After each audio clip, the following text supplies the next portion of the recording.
welcome to a special edition of the Extra Point as we preview Super Bowl 56 between the LA Rams and the Cincinnati Bengals. And we are on today. We are on the day before the big game. My name is Lauro Antonio. Welcome. I'm the day of right now, but yeah, Ben.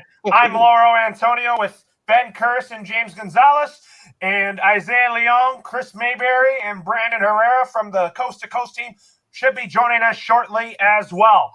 Guys, how are you guys doing tonight? Are you guys ready to preview the big game tonight?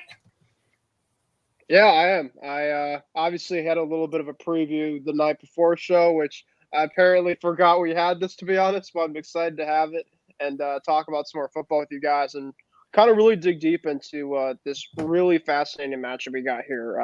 I'm really excited for this game, and yeah, just happy Super Bowl weekend to you guys. All right, and James, how are you doing tonight, my friend? I'm great. I can't wait for 3:30 tomorrow, and I'll be off work first of all, finally. But to watch that and see what amazing things could possibly happen, I can't wait for it. It is going to be a great Super Bowl, I'll tell you that. And it has been here in where I am. It has been busy in downtown Los Angeles. There's been a lot of street closures here. For those of you who know, James and I are from the LA area. And also, if you want to get to the Super Bowl early, for those who live in LA, get to the Super Bowl as early as you can because you don't want to miss out on a lot of pregame festivities and all that.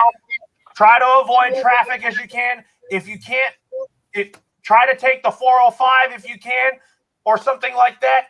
If I were the people in LA, or if I were them, try to wake up early at 7 a.m. so that you could try to get there as early as possible, because you don't want to be sitting in traffic while entering the stadium. So, anyways, here, let's go to our comments section. Is that Stephen Wang says that is an epic intro, and Christy Wilson chimes in and says, Hi guys, and she says the game starts at 4:30 Mountain Time because she lives in the Mountain Time zone. But anyways, now let's get to some good stuff here. So, what do the Rams here have to do in order to win their second Lombardi Trophy in franchise history? So basically, as a team, they have one Super Bowl title as a member of the St. Louis Rams, but they have not won one as the member of the LA Rams. So you got to get the difference here between those two. And the Rams, if you know what the combo that they're wearing yellow pants and white jerseys tomorrow. That was the last time they won the Super Bowl. They had that uniform combo as well. So I'm going to go first here and tell you guys what I think the Rams need to do to win their second Lombardi Trophy in franchise history. What they got to do is, you got to get to Joe Burrow. You got to sack him 8 times. You got to cover Jamar Chase. Put Jalen Ramsey on him so that he doesn't get over 100 yards. You can't leave that guy wide open. If you leave Jamar Chase wide open, then you're going to have a long day defending him. That is something the Rams have to do to win this game. And then, offensively for the Rams, Matthew Stafford has got to be creative, pass the ball. And then the running game, Cam Akers has got to step up. And then with no Tyler Higbee, it's time for Cooper Kupp and Van Jefferson and Odell Beckham Jr. to step up their game since there's no Robert Woods or Tyler Higbee in the Super Bowl here. I'm going to go with you first, James, on this. What do you think the Rams have to do in order to win their second Lombardi Trophy in franchise history? To me, I think they have to control the time of possession and keep that offensive force that is the Bengals off the field as much as possible. They have to have the running game going well with their 3-headed running backs. You got Henderson, Michelle, and Akers. Defensively, LA has to destroy the offensive line of Cincinnati. You have Aaron Donald coming in, double teamed. He'll push everybody out of the way. You got Von Miller coming from the outside, rushing in. You also have Leonard Floyd doing his job. And then you have Jalen Ramsey. He'll have the tough task of guarding Jamar Chase, but that's going to be a real fun matchup. I think probably the best matchup of all. And then Matthew Stafford, he cannot have turnovers. He can't, throw errant passes and get tip picked. He can't have that happen to him. It's definitely the wrong time when he's playing the biggest game of his career. You have to have him not do anything bad. And then Odell has to go off and Cooper Kupp over the middle on those third down big plays. And then Van Jefferson, he's kind of out of the spotlight because of the two receivers, but to have him go deep on some plays will really shake up things. So that's how I think the Rams would win the Super Bowl. And what about you, Ben? What do the Rams have to do to win their second Lombardi trophy in franchise history? I mean, they just have to really play their A game, which I think that they've been playing their A game for a lot of this postseason. And I think that obviously runs by their strong suit, their defensive line. It's honestly a two-headed monster with Von Miller and Aaron Donald, obviously arguably the best defensive player that our league has seen for the last several years and probably for years to come. So this offensive line for the Bengals definitely worries me. They have a lot of guys that are backups, and it's obviously a very tough test for a guy like Joe Burrow. But I think that Joe Burrow is going to have to really use his legs a lot in this game, kind of like what he did a couple weeks ago against the Kansas City Chiefs, because they're definitely going to be playing a lot of blitz, type of packages, and obviously trying to get right after Burrow, knowing that the offensive line is definitely depleted and has a lot of flaws in it. Obviously, offensively for Matt Stafford, like you said, like James said, can't have turnovers. Matt Stafford's obviously playing the biggest game of his career, coming up to this point. And just looking at his stats from this whole entire postseason, he's been spectacular with keeping the football out of reach. He's only thrown one interception out of the 3 games, and he's thrown, in terms of a completion percentage, over 65%, right around 70%, which is pretty good for a quarterback. So, and these are obviously against pretty good, decent defenses that we've seen as well too. So, Cincinnati's defense, I don't really know much about.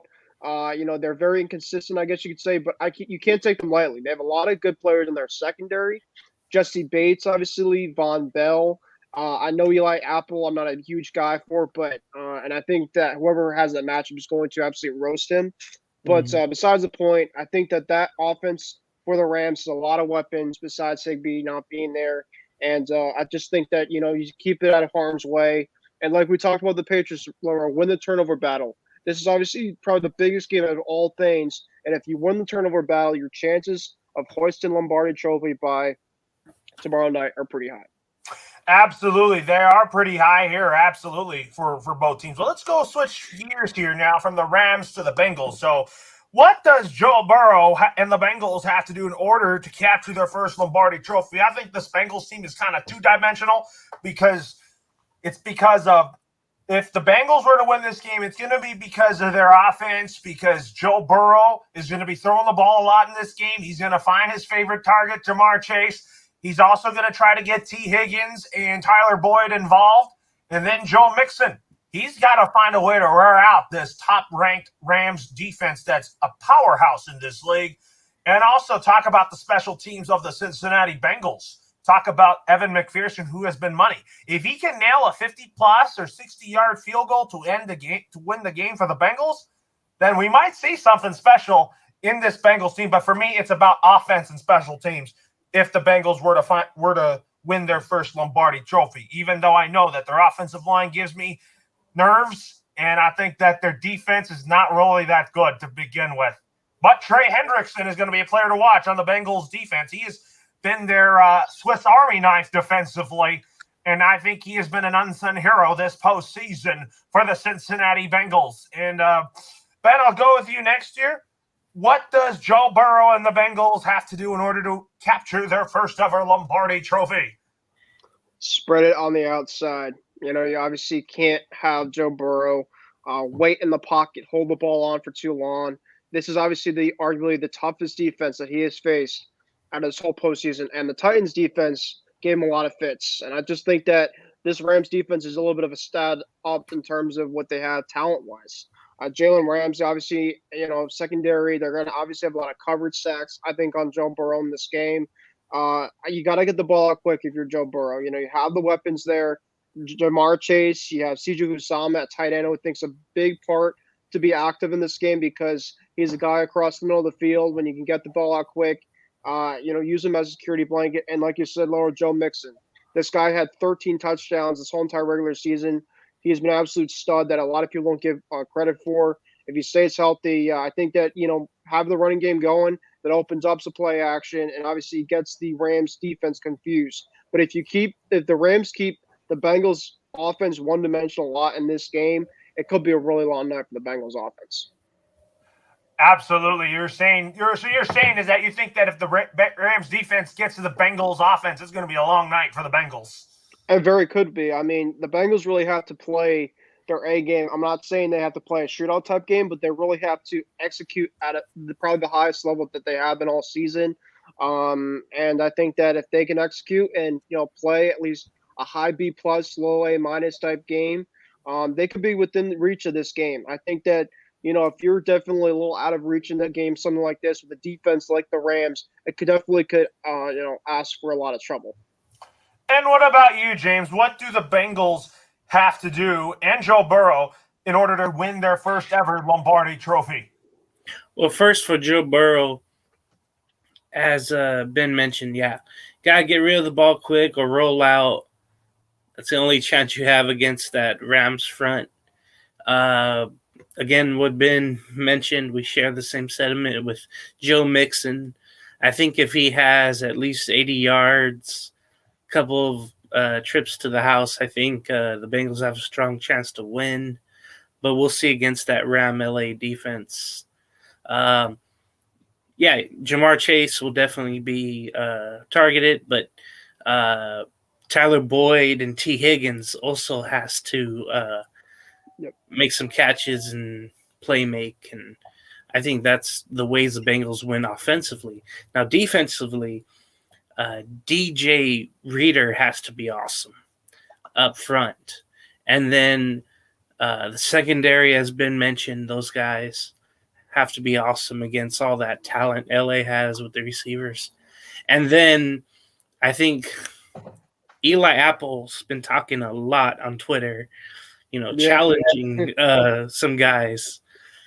And I never think it's smart to give the other team bulletin board material.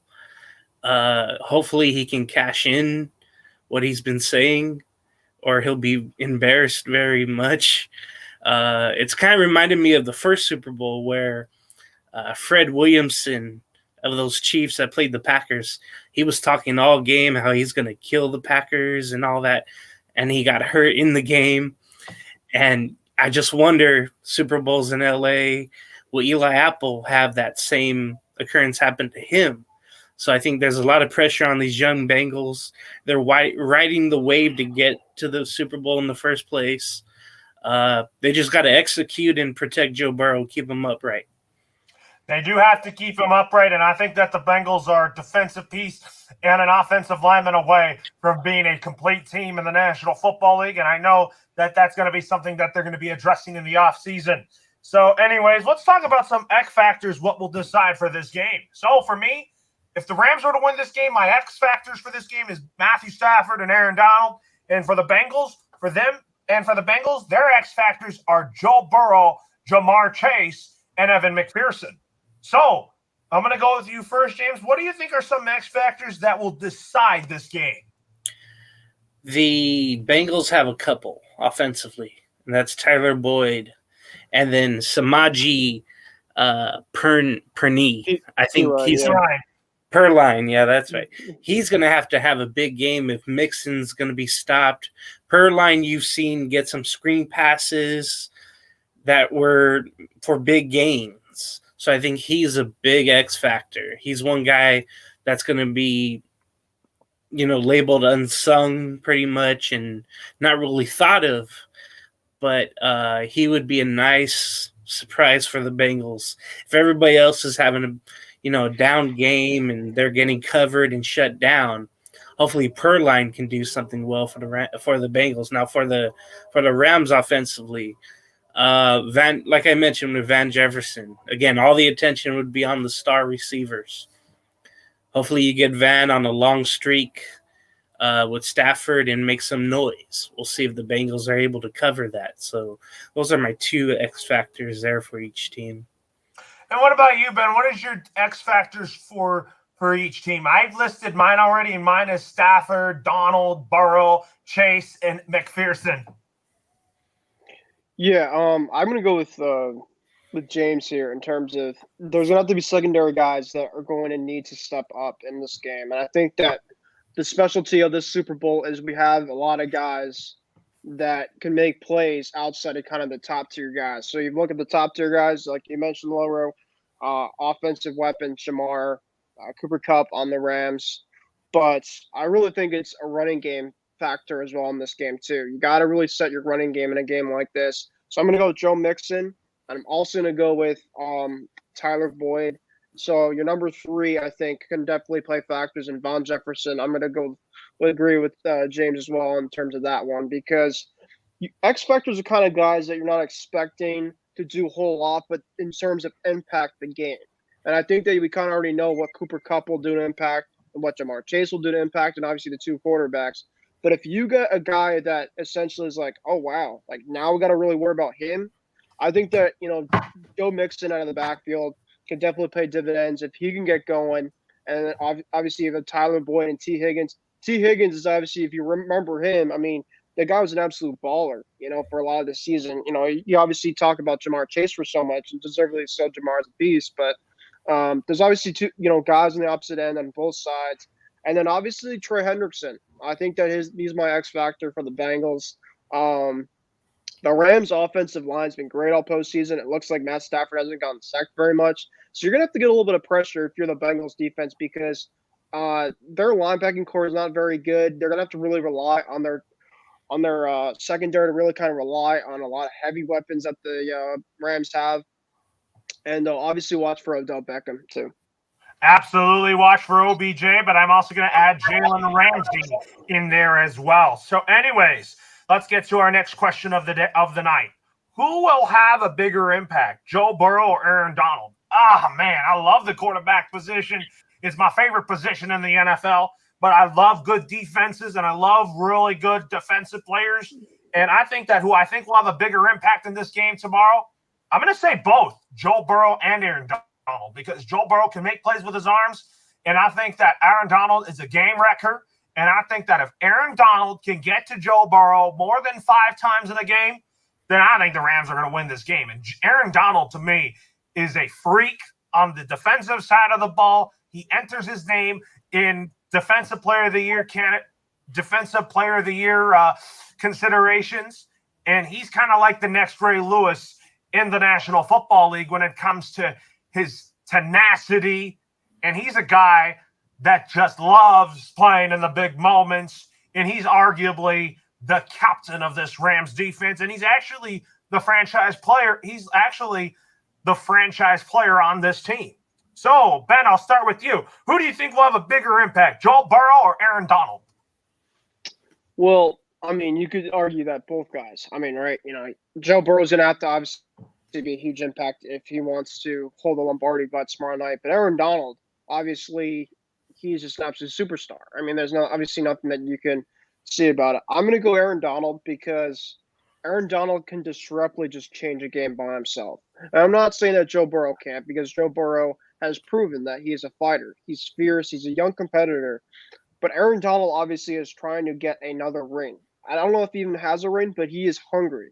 And for a guy like him, who's arguably the best defensive player in football, him being hungry like this with the weak offensive line for the Bengals, I don't know how much the Bengals offensive line is going to have answer for, but I expect that Donald's going to be in the backfield of that offensive line many times in this game. And if he starts wrecking you, almost every single drive, there's obviously, he's going to be the deciding factor. I mean, and who knows? Maybe he could be winning the Super Bowl MVP if they turn out to win this game. Actually, I have a quarterback winning Super Bowl MVP, which we'll get to in just a minute. And actually, we want to welcome the Asian Skip Bayless, who has that Mexican mask on him. And that is Isaiah Leon. And Speak Spanish, Isaiah, Isaiah. how's it going? And then we have a question for you. Who do you think is going to have a bigger impact in this Super Bowl? Is it going to be Joe Burrow or Aaron Donald? Well, first of all, guys, it's great to see you guys. I just got off work, and about the Mexican mask thing, please, disregard that. My boss, bought it for me because my mask ripped, so I needed a mask to work at the airport. So I got that for me. I got a lot of people looking at me, giving me some weird stares and, laughing at me, but, gotta wear it for work. So it is what it is. But it's great to be on the show. Looking forward to the Super Bowl tomorrow. Laura, what was your question? My question is, who will have a bigger impact in tomorrow's Super Bowl, Joe Burrow or Aaron Donald? I'm actually going to surprise you guys. I think it's going to be Aaron Donald because I think that Aaron Donald will wreak havoc on the Cincinnati Bengals' poorest offensive line tomorrow. I just don't see the Bengals' poorest offensive line holding up against Aaron Donald when they haven't shown that they can hold up against an elite defensive line. You look at the Titans, they sacked him 9 times. The Chiefs, their defensive line was getting after Joe Burrow, especially in that first half of that game. I just don't see with the Rams' elite defensive line, with the fact that the Rams have multiple studs on that defensive line, I just can't see how that Bengals offensive line will be able to hold up. So I think it will be Aaron Donald. He's an absolute beast, just like our guy Gordon Griffin says. And I think Joe Burrow's going to put up numbers, but I think Joe Burrow will be running for his life all day in this game, especially early on, since I really think that they're not going to be able to get much of a running game. And when they have to throw the football, you're going to have to go up against Aaron Donald and all those big guys up front. So for me, it's definitely got to be Aaron Donald. And I think Aaron Donald, if he's also a candidate for a Super Bowl MVP, but I don't have him winning the MVP tomorrow. I'm going to tell you guys in a little bit who is my Super Bowl prediction and all that. And then before the end of the show, I'll tell you who is going to be my Super Bowl MVP. James, what is your thoughts on who will have a bigger impact in tomorrow's Super Bowl? Is it going to be Joe Burrow or Aaron Donald? I have to agree with everyone. I think Aaron Donald, if he's not triple teamed, he can still get through a double team. Like Isaiah said, he'll create havoc. He'll slap some balls down. He'll get after Joe Burrow and make him pass when he's not ready. Then he's got help on his side as well. I mean, it almost seems like Joe Burrow has to get the ball out in record time and then have to protect the ball when he is getting sacked, because we know Aaron Donald can get in there, strip the ball out. We know he can do that. He's got the best hands in the world. He works with he works with swords or knives in the off season for his hands, I think. So anybody who does that has to be very skilled. So I have to go with Aaron Donald on that.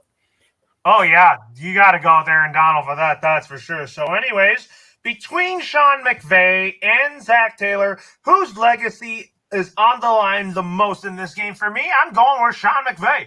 He lost to my New England Patriots in the Super Bowl back in 2019, and I think his legacy is definitely on the line in this game because when he was first brought in to be the Rams head coach, he was going to be the guy that was going to make the Rams a perennial contender.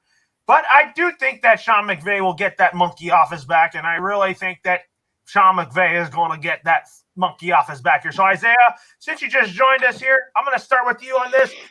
Who do you think is between Sean McVay and Zach Taylor, whose legacy is on the line the most in this game?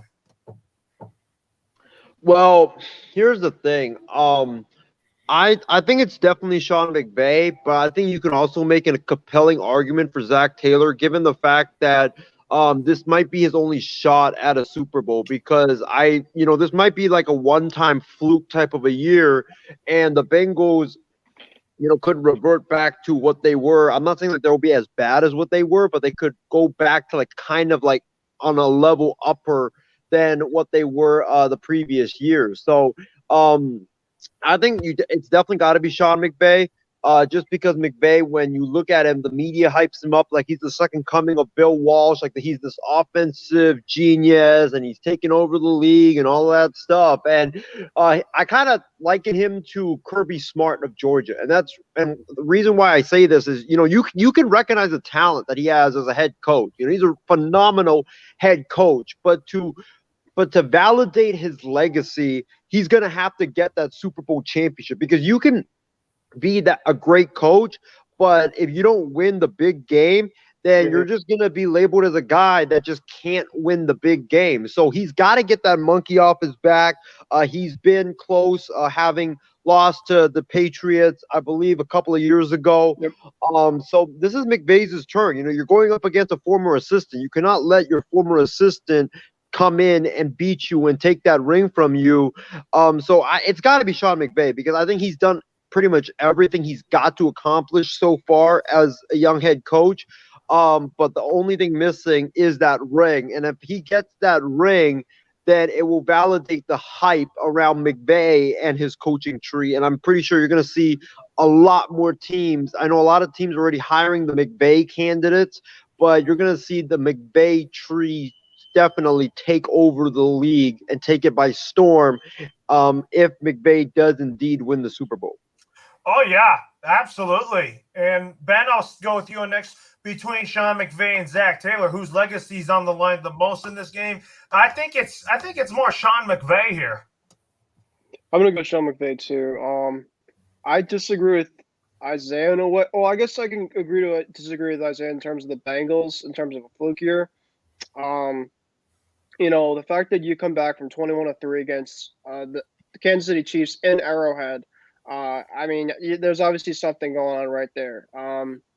So, I think that they deservedly so. But obviously, to be fair about this, Joe Burrow, I think, has many good years ahead for him. I don't know if he'll win, be in another Super Bowl, but I think there's very likely that he could be in another championship game. So I think Zach Taylor and Joe Burrow have a very good connection down the road here. I do think that Sean McVay, I think that he's obviously being looked at as a guy that can't finish games down the stretch in big-time moments. And I think that we saw that obviously against the Patriots, me and Lauro's team a couple of years ago in the Super Bowl, where he made a lot of questionable calls. And so I think that, you're looking at another Super Bowl now with the job on the line, first-time quarterback in a Super Bowl. So obviously things are getting, it's obviously a lot of pressure, for both coaches. But I do think that the Rams, I think, have a little more with McVay there. Pressure on him. All right. Anyways, let's go to James on this one. So, who do you think has the? Who do you think's legacy's on the line here the most in this game tomorrow? Definitely Sean McVay. You guys all took my points basically. He wants to do better than what he did in the Super Bowl with new cast members. Other from Cup and Donald. It's all on McVay, just like Isaiah said. And this is almost parallel to John Madden, where, the first 6 years, whatever it was, he couldn't get over the hump. He couldn't win the big game. He couldn't get to the big game. Yep. He'd always lose in the championship game. It was always to Steelers and Dolphins. And then he finally won. So this almost feels like a little Madden to me, where you're the genius of the league, where you're the one everybody wants to learn from and to come from. With Zach Taylor, the reason that the legacy isn't there because, well, he's just begun. And the fact that he's the pupil of Sean McVay, it has a little zest to that too. The one and they're just here. They weren't meant to be here, the Bengals, honestly. The interesting thing between those two, I'm wondering, will both, since they worked together, will both try to mastermind each other and then overthink. And then who will burn the most timeouts when they shouldn't? I think that That's really big because we seen with the Rams and with Sean McVay in that second half against San Francisco, he burned really all the timeouts early. And Zach Taylor is new to this, but again, I think definitely all the legacy, all the pressure is on Sean McVay to call a really smart game.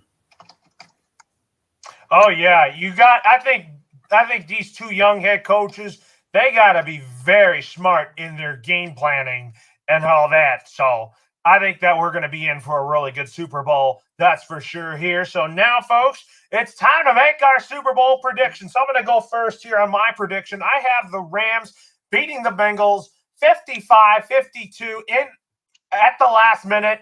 And I think that it's going to be a Matt Gay game-winning field goal, and it's going to be about a 35-yard attempt.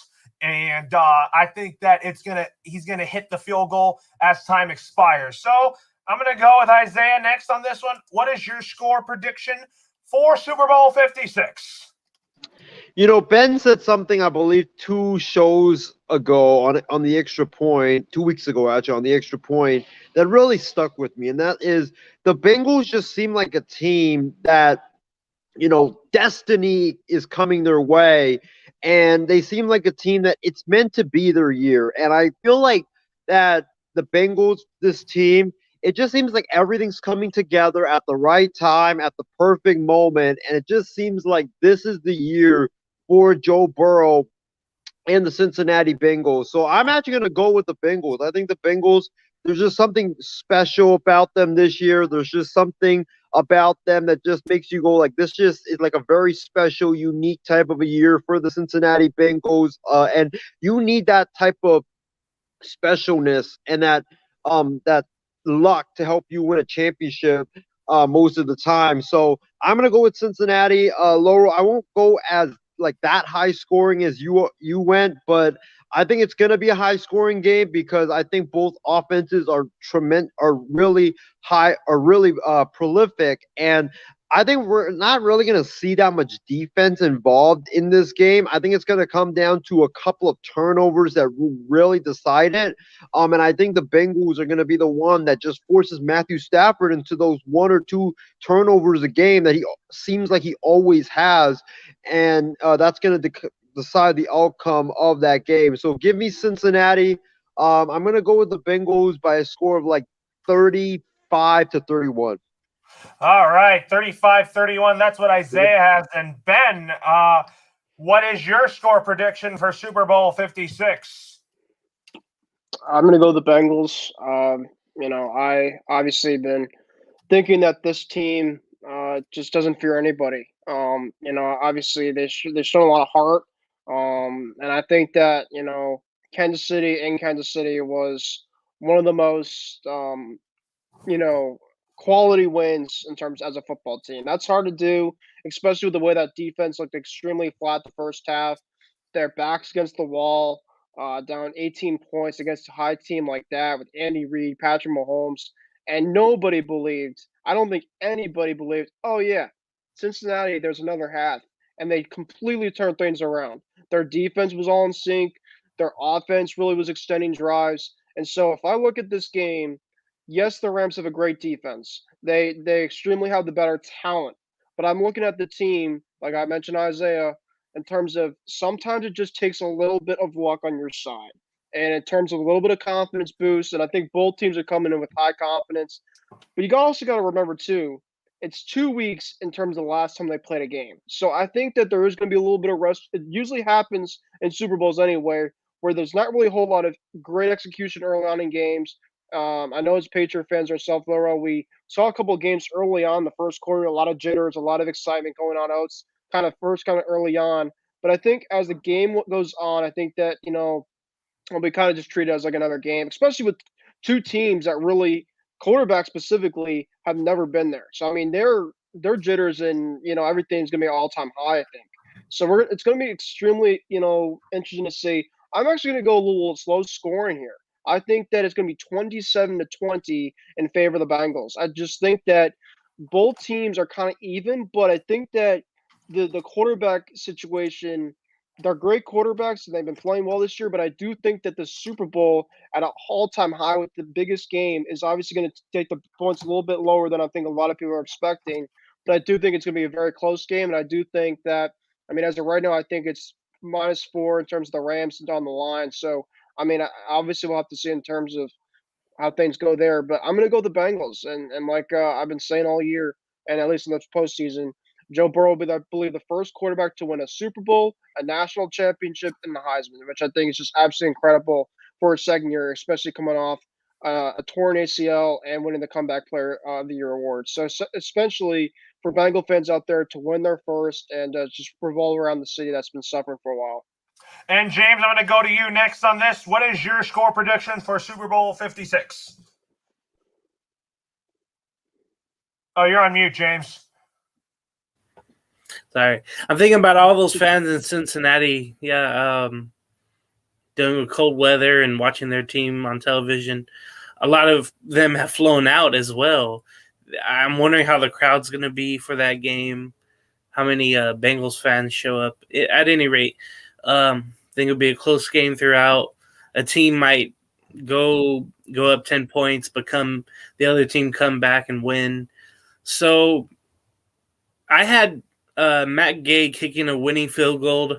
I think there's a pass up. It was sort of like the Tampa Bay situation with Stafford, the last drive, but not as dramatic. I think Cooper Kupp will make a catch, Odell across the middle of the field, and then the Rams get up and spike it. And then Matt Gay would hit the game-winning field goal, and I have a 33-30 LA winning the Super Bowl. All right. So, anyways, the score predictions will be right on our comment section, so you could check that out. We are going to post that on our comment section right now as the MI6 Sports Network. So, anyways, this is what we have right here for you. And anyways, let's go back to Isaiah on this one, where we have questions for you before we move on our program. We have some questions for Isaiah to answer before we move on here. So here are my questions for you, Isaiah. So what do the Rams have to do in order to win their second Lombardi Trophy in franchise history?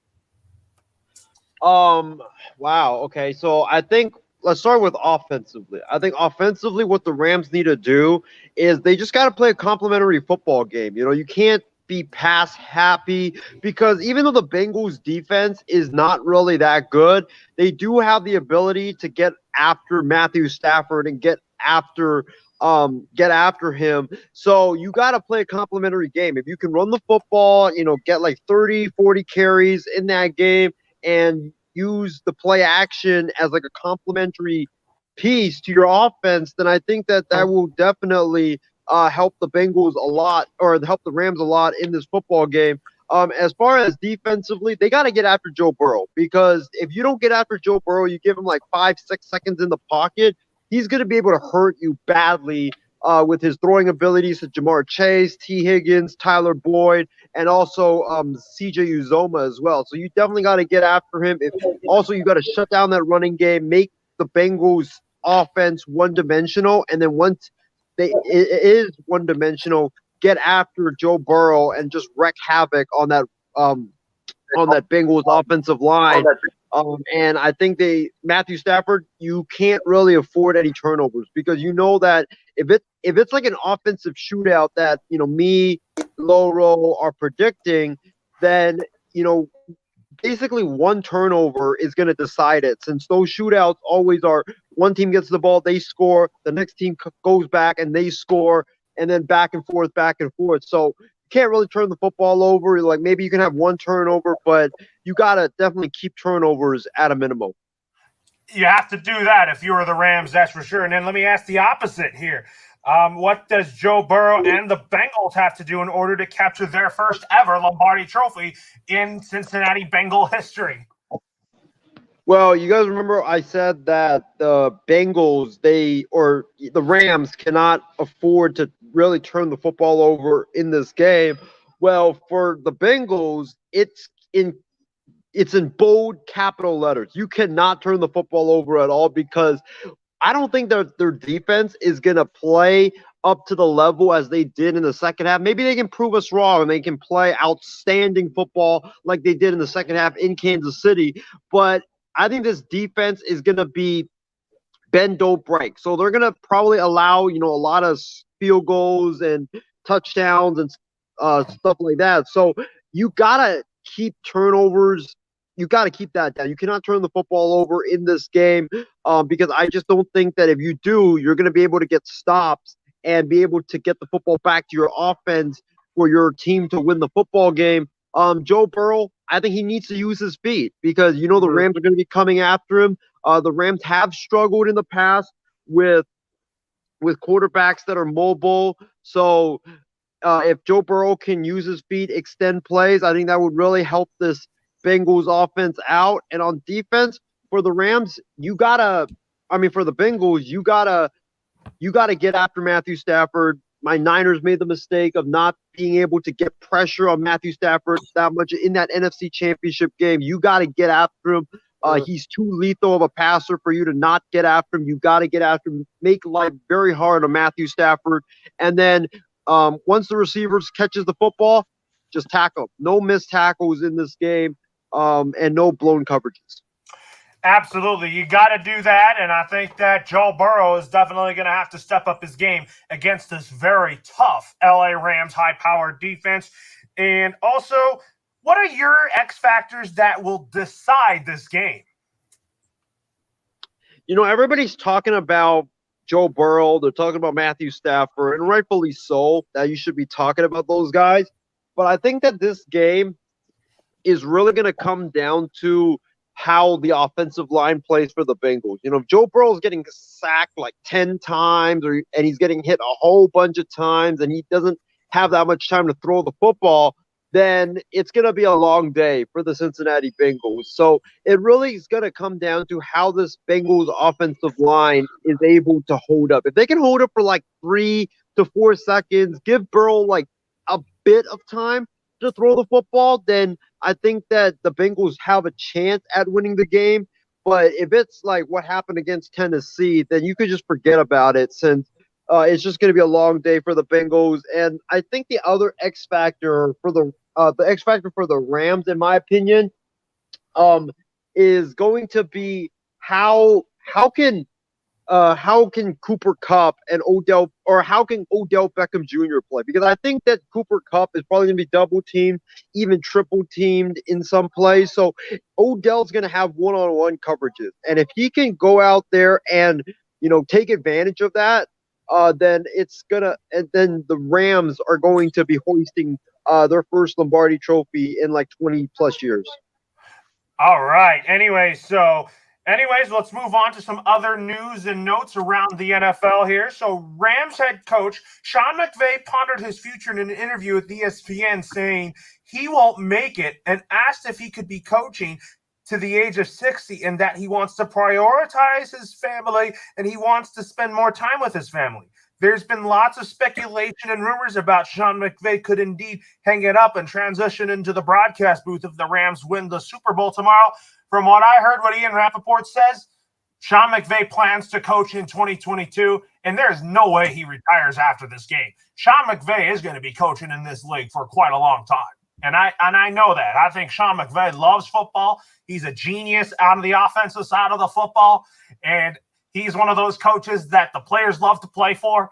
And I think that since the Rams hired Sean McVay to take over for Jeff Fisher as the head coach of the Rams, he has done a phenomenal job with the LA Rams as their head coach. He's taken them to the playoffs almost every year, and I think that trend will continue. And I think Sean McVay right now is becoming one of the best head coaches in the National Football League because he's learned from John Gruden, he's learned from Mike Shanahan, and I think that Sean McVay is definitely one of the next best coaches in the National Football League, along with Matt LaFleur, Kyle Shanahan when it comes to the young guns, Zach Taylor, and soon to be Mike McDaniel in Miami. Robert Saleh also has a lot of potential to grow into a head coach. And I think Sean McVay pretty much is one of the best coaches on the Shanahan coaching tree. Isaiah, what was your thoughts on what Sean McVay said? And I'm telling you what, I think Sean McVay is definitely. I definitely think that. Isaiah, that Sean McVay is definitely one of the up and coming bright head coaches in the National Football League. My thoughts on this is that I don't think that he's going to retire after winning the Super Bowl. He might pull a Bill Walsh and actually retire after winning it. We don't know, but I think that this is a story that we're going to have to keep an eye on for the next couple of years. And the reason why I'm saying that is because this is not the first time that these retirement rumors for Sean McVay have popped up. They've been going on since January or since last January. There's been rumors that this could be Sean McVay's last year, or Sean McVay might retire from coaching and go to broadcasting in a few years. And you've had some networks try to get after Sean McVay, like CBS, I believe even ESPN was interested. NBC was trying to pry him away. So, and the fact that he didn't deny that he was deny all those rumors and reports, and he went on to say how he just wants to prioritize his family, how he wants to be a father, or he wants to be a father and stuff like that. It kind of makes it seem like that he is going to retire at a young age. I don't think he's going to retire next year, but I would not be shocked if he steps away in like a couple of years, just because coaching is such a hard grind. And Sean McVay, he's like a really young guy right now. I think he's only in his mid-30s. So I mean, you're young, you're super young, and you just don't want to be bogged down by coaching. There's a lot of stuff that you still could do, like you could spend some time with your family or do other stuff like that you just can't do if you're a head coach in the NFL. So I think just based on Sean McVay's statement, I don't think he'll retire next year. I'll be shocked if he does retire if the Rams win the Super Bowl. But I think he will retire sometime in the near future. I think it's just a matter of time until he does hang it up, and I would not be shocked if he hangs it up in the next 3-4 years. And what about you, Ben? What is your thoughts on this report here? I don't think Sean McVay is going to retire at age 45. I want him to be one of the longest tenured coaches in the National Football League. Yeah, I mean, I don't really know much about this, to be honest, until I read the report that, he is indeed trying to look at something different than coaching football. Just because he's just so young, it just really kind of surprised me when I read it. So, I know if you've been kind of keyed on this for a couple of years, I do think that he wants to win a Super Bowl. I think that this is now his second Super Bowl appearance. I think that he's a good enough coach where he's offensive minded. He's really smart. But obviously, I think that before he obviously moves on to whatever's next, whether it's the broadcasting situation, I think that he wants to win a championship here. So, in terms of how long that could be, I'm not sure. If it happens to be against the Bengals, then obviously we'll see in terms of how much longer it'll take for him. But one thing I got to say is I don't believe he's married yet. And I did read in that report that once he gets married, I think that he's going to start to kind of focus on family and do something else different. I'm not saying kind of like a Brady situation, but obviously Brady retired because he wanted to go focus on something different than obviously playing football. And obviously this is kind of a situation with Sean McVay where he wants to coach, but obviously, he's so young that, he could always come back if he really wanted to. You look at what Sean Payton doing is really stepping away from football a bit, and then maybe coming back. Maybe Sean McVay may not necessarily retire, but maybe step away a bit and obviously kind of focus on his family and stuff like that.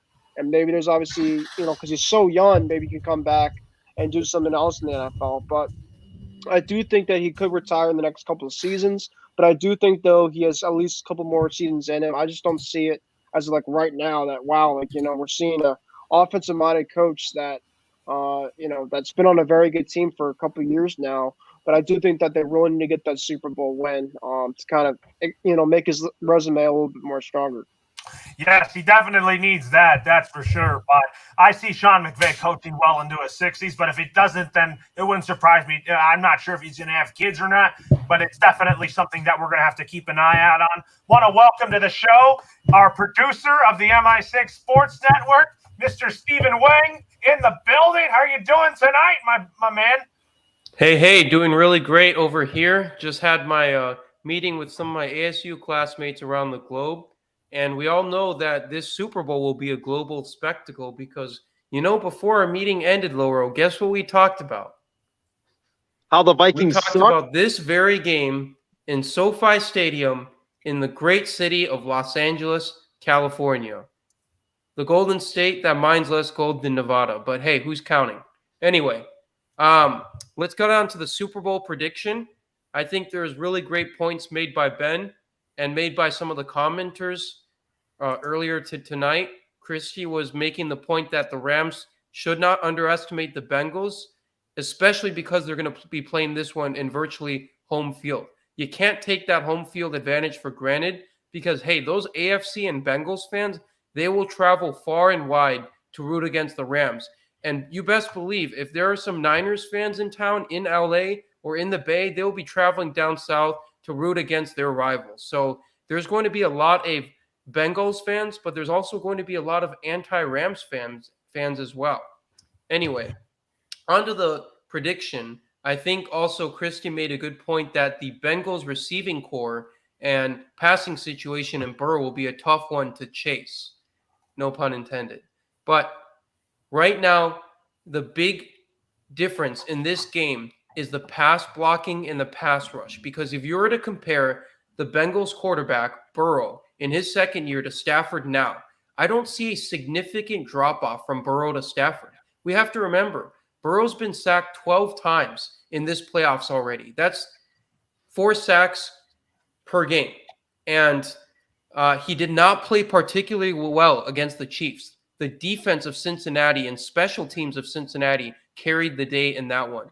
Stafford, meanwhile, has been the best quarterback in the fourth quarter in the NFL with 12 touchdowns and no TDs on the season and an 8-1 record over the past 9 games. He's been immaculate in the fourth quarter. He's been sacked a lot less. He's played a lot better in this playoffs so far. If you were to average it out over the past 6 games, 3 for the Bengals, 3 for the Rams. You can't deny that he's played better. Statistically, he's played better. Now, do I think Burrow's the better quarterback? Yes, but there's not a significant drop-off there. Now it's going to pass blocking. No discussion here. The Rams are a much better pass blocking team and a slightly better run blocking team. Now we look at the defensive line of scrimmage in the secondary. No significant drop-off from the Rams to the Bengals. I'll take the Rams secondary over the Bengals. Pass rush, the Rams dominate the Bengals pass rush. And more importantly, I think the Rams defensive line will dominate the Bengals offensive line.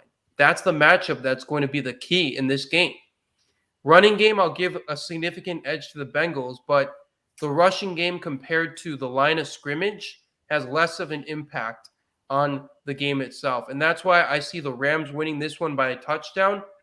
25% of NFL games are decided by either 3 or 7 points because those are the most common modes of scoring: touchdown plus extra point or a field goal. And I think the Rams winning by 7 points is going to be a common prediction, but not an unreasonable one. Give me the Rams to win at home in SoFi Stadium, somewhat hostile environment with some road fans rooting against them, but the Rams are the better team here. They've worked hard to get here. McVay is looking to get out of football soon. Rams 31-24. Pass rush rules the day. Defense continues to contribute to championships. Not necessarily win, but heavily contribute to titles. Absolutely, Stephen. You put the nail on there. That's for sure. Here, nail in the coffin there. But what is your thoughts on the Sean McVay interview when he was pondering about his future? I don't have many thoughts on it. I think that it's a very, very tough industry to be a coach of an NFL team, MLB, MLS, NBA. Be a coach of a professional team is a tall order because you're essentially in a spot where you're coaching with some of the strongest minds in that industry. Like, it's not just about the physicality. Like, everybody knows the level of athleticism and muscle that Travis Kelce and George Kittle and Stafford have, but also the mental toughness in them. These are players that don't want to have their hands held. These are players who don't want to just listen to one voice in the room. That's why Meyer in Jacksonville and Zimmer in Minnesota didn't work. This my way or the highway approach is tough to implement in the NFL. And with that, a lot of the player empowerment makes it difficult to deal with all the different voices within an organization. And it can really wear on you. And all the travel tacked on top of that. Listen, I know a lot of people say they want to coach or play in the NFL.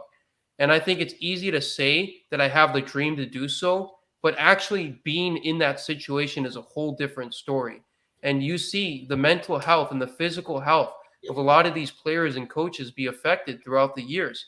And I absolutely respect McVay for making the best choice for himself and for his family, because it's a lot harder to actually coach and play than it is to talk about coaching and playing. It's easy for us to sit here and say, well, he's making millions of dollars. They're winning games. Why would he leave the game? Because it's freaking tough, man. Like, they're traveling to different cities every single week. They're doing interviews, past midnight, and they got to do all this training. They got to run around the practice facilities with the players, and then they have to have mental toughness and fortitude and open-mindedness to deal with all these different players and personnel. It's a tough industry out there, man. On an unrelated note, I had a manager of a manager this week just drop out of his board of directors position because he said the past 13 years was such a grind being an executive of a company. You can think of an NFL head coach as almost being an executive in a company. After a few years of that, it really wears on you. And sometimes you have to prioritize your own mental and physical well-being over that. Do I believe he's done for sure? Do I believe this is a Barry Sanders situation where he's not going to return in any NFL head coaching capacity? No, I think he's going to come back, and I think it's very admirable what McVay has done in both speaking out about this specific situation as well as his contributions to the NFL. You look at the McVay coaching tree, man, over on the Chargers, and then over with the Bengals, Zach Taylor, and with Nathaniel Hackett being hired by the Packers as an OC, and now the Broncos as a head coach, and now O'Connell in Minnesota.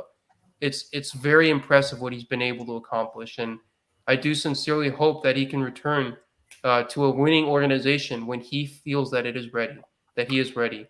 And that organization, Lauro, write this down. It's a segment in one of my favorite podcast segments. You don't have to physically write it down, but take note, guys. I think the next team McVay coaches for is the Raiders. Why? Because they're hot, because they're ready for change constantly, and because the Raiders are the type of organization they're not afraid to punch people in the mouth and make the splash controversial hire of the century or of that decade. That probably won't happen because the Raiders already have Josh McDaniels as their next head coach, and I'm confident that's going to work. He's going to work out in his second go-around as the head coach in the NFL. James, I'm going to go to you. But if McVay returns in 5 to 10 seasons, hey, I mean, is McDaniels going to outlast the amount of time that McVay's retired? I'm not sure. We'll see, and we'll have to keep an eye on that. James is not sure about that, but I'm going to ask you this, James. So, what was your thoughts on the Sean McVay future speculation? And I think that Sean McVay has what it takes to coach in the NFL for a long time. He's still relatively young, and he's still a guy that can teach people the right way to play football. Damn it, Steven. Don't get me excited about the Raiders if that happened. McVay to the Raiders, sir. I'm down for that. Hashtag that. All right. With Sean McVay and his whole thing here, I'm happy for him to tell the truth. I know Super Bowl media week, there's always these ridiculous questions. You've seen them in the past. You've seen Marshawn Lynch just, go blind on him and not say anything at all, but this is telling because he's really telling the truth about what he really thinks. But he's gamed. He's a gamer, and I think he'll coach well into his 40s. He's only 36 years of age. You can start a family while being a head coach. Many have. And when you're winning, it doesn't hurt to be a coach. It doesn't hurt as much, let's just say, because of all the great points that Steven made being a head coach. A lot of stress with it, a lot of gray hairs. You lose years of life by being a head coach. So, with all that being said, it was great that Sean said what he said, but to me, I take it with a grain of salt. I try to not take what the media has spun with it. The media can spin anything and say, oh, he's going to definitely retire after the Super Bowl. There's a great chance. I don't think he will, because, if you look at everything, they're built to win now, LA, and for a couple more years.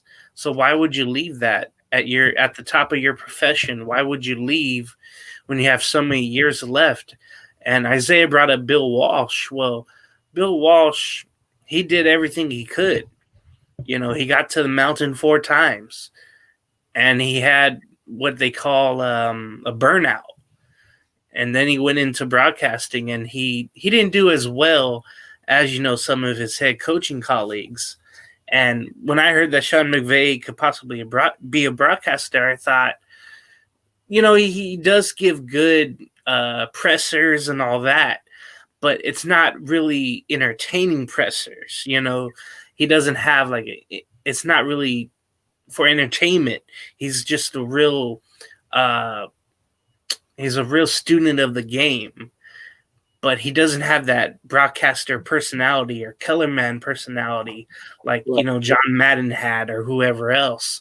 So I don't see him retiring anytime soon. Maybe as he gets into his, midlife, 45, 46, maybe then we'll really seriously hear about the possibilities that he'll retire, but not right now, depending on what happens in the game tomorrow. I don't think he's going anywhere anytime soon. Absolutely. Hey, James, speaking of the media spinning things, to comment on Isaiah's broke comment over here, the media can spin things for sure. They could spin Jim Harbaugh to the Raiders, to the Vikings, to the Dolphins, and all the way to Michigan to get roundhouse kicked by not just the Ohio State next fall, but also Michigan State. That's right. Michigan will lose to not only Michigan State once again next fall. We'll be back to regularly scheduled programming of the Ohio State kicking their butt. And decent prediction by Casey talking about McVay finishing his contract and then going from there. I like that prediction. And then, James, one last question to pose to you is, you say McVay doesn't necessarily have this, bravado, color commentator personality like a John Madden or a Chris Collinsworth or whatnot. But did you ever picture Eli Manning, Peyton Manning, or Tony Romo in broadcasting? Well, see, Eli Manning, he hasn't done, actual color games. He's just sitting on a couch with his brother. He's not actually at the game. They go through strategy, but it's more Peyton doing that, overzealously doing that. So Eli's there is pretty much, shadowing Peyton. So with me thinking about, Eli ever being a color guy, I don't think that would work out either, because he's sort of a quiet one. He's not one. He's always overshadowed by his brother. So it could be a John Gruden situation, but John Gruden, remember, was more out there, with everything. No, so and then Chrissy Wilson there. Into what Gruden, or if McVay were to go into what Eli went into, you would consider that different than this discussion then? Right, that's different to me, because he's not at the game and all that. And Chrissy Wilson brought up Tony Romo. Yeah, you could definitely see that, from his pressers when he was a quarterback, and he's been one of the best, no doubt, of all time, being a color guy, and getting paid like it too. So I definitely commend Romo on, having to go through things in his career when Jim Nantz brings it up, and Oh, why do we have to talk about that? But you see Romo doing well and McVay doing well with he does. And Eli with what he does all those commercials. Everybody's doing commercials in that whole group when you think about it.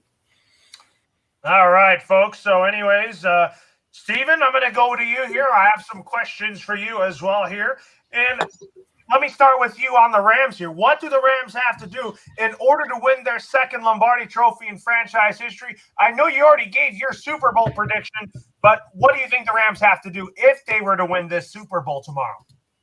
I think the first and foremost thing they have to do is be able to bring pressure on Joe Burrow and stop the Bengals from scoring. The popular answer from a lot of fans is simple. The Rams just need to score more than the Bengals to win.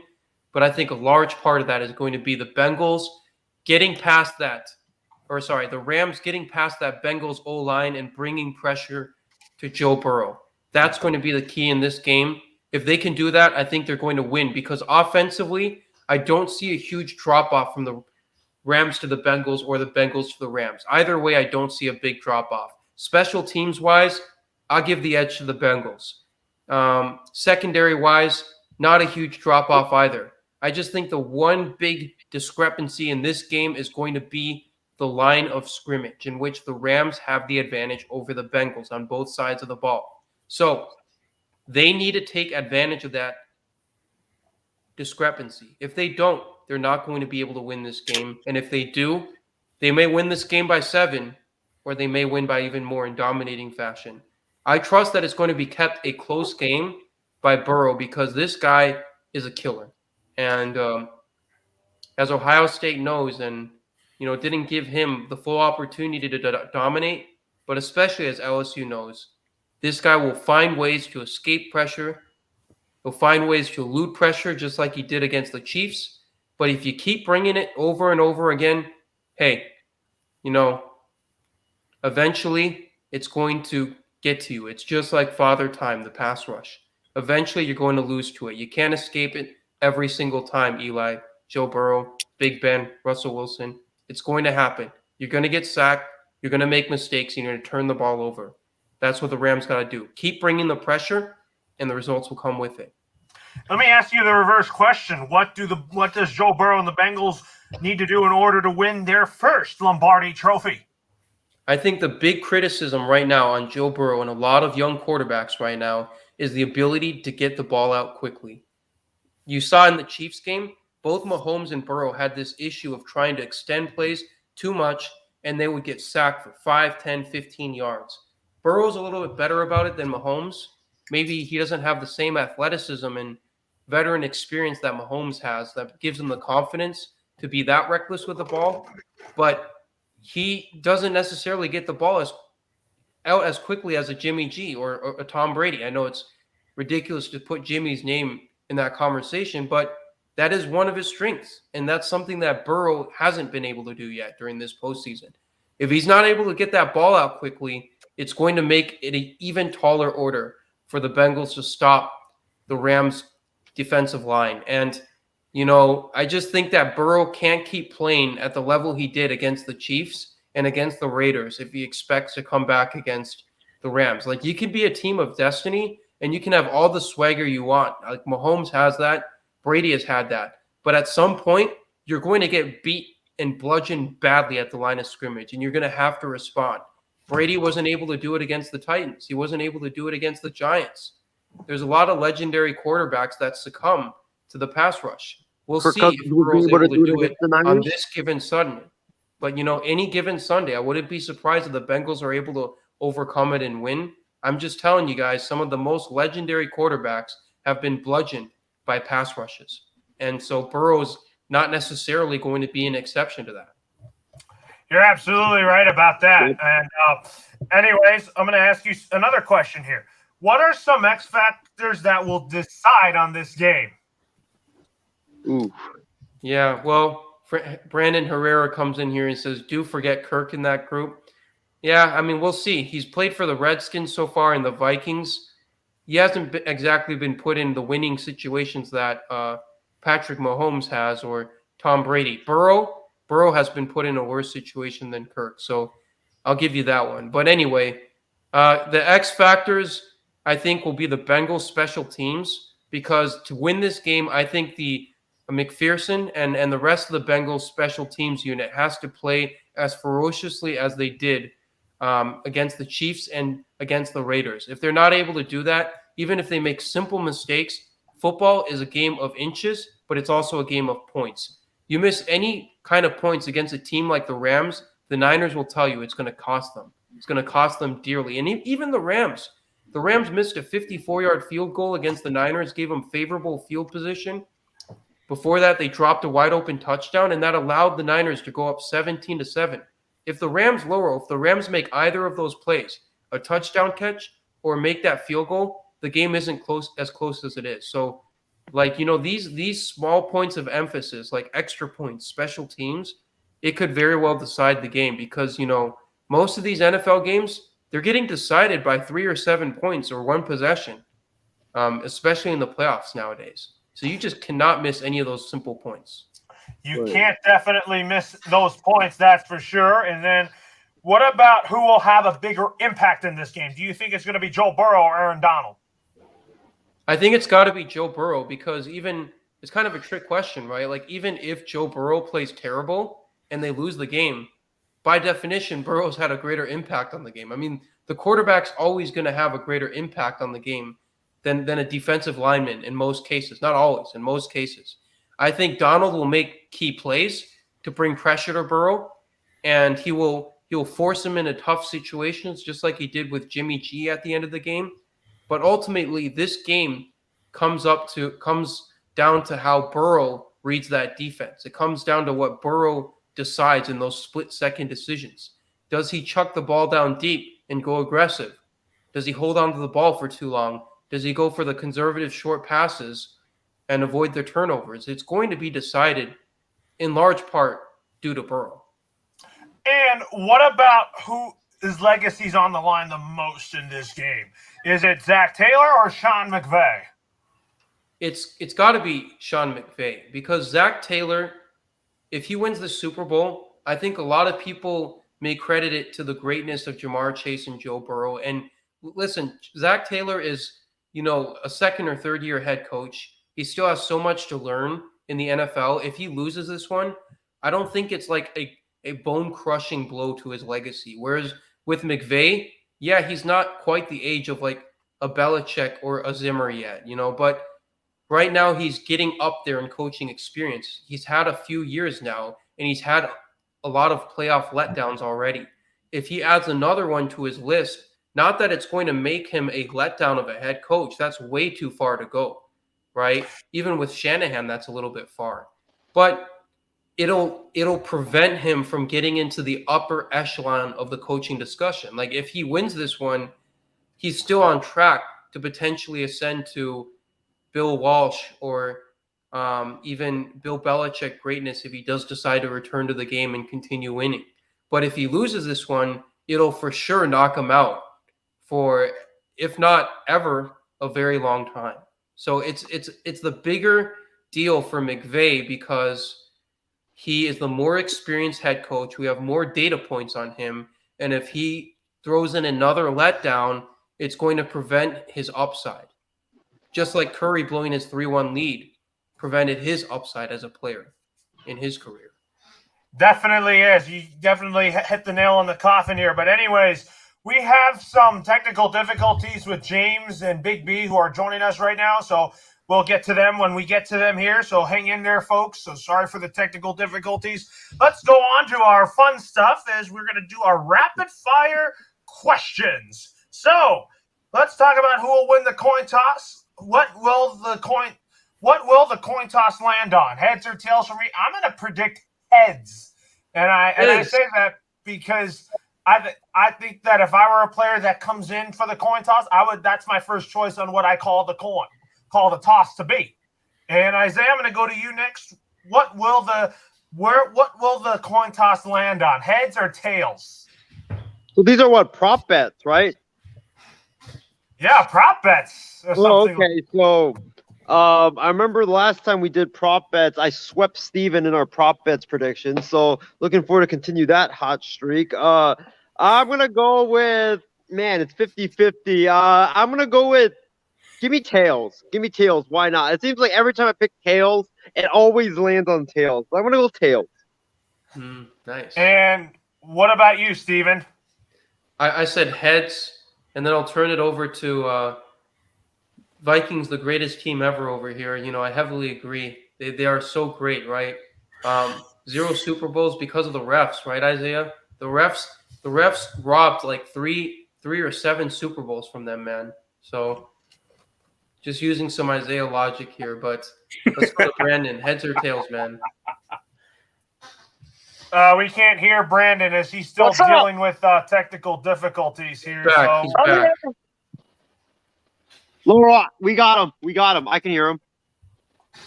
I can't What's even up, hear him guys? too. How you guys doing? We're doing So- good. We're asking you heads or tails, Brandon, and who's going to win this game? Oh, you gotta go tails, never fails. We've So I'll lost go Brandon and James, so hang in there. We're dealing with technical difficulties. We'll get their answers when they are back on. So let's go to our next question here and talk about which player will score the first touchdown of the game. It's going to depend on who I think is going to win the coin toss. And I think that if the Rams win the coin toss, I think it should be Cooper Kupp. If the Bengals win the coin toss, then I think it should be Jamar Chase. So what about you, Isaiah? What is your what is your whatchamacallit? What is your which player will score the first touchdown of the game? So Or I I'll think go we to- lost Isaiah, but we could turn it over to James. You guys I hear can- me, right? Yeah. I can All hear right. you, James. So heads, tails. Let's see. Let me make my prediction real quick. Oh, nice. I got tails. So with tails, and then I think Bengals win the coin toss. They surprise everybody, scoring a touchdown in their first drive.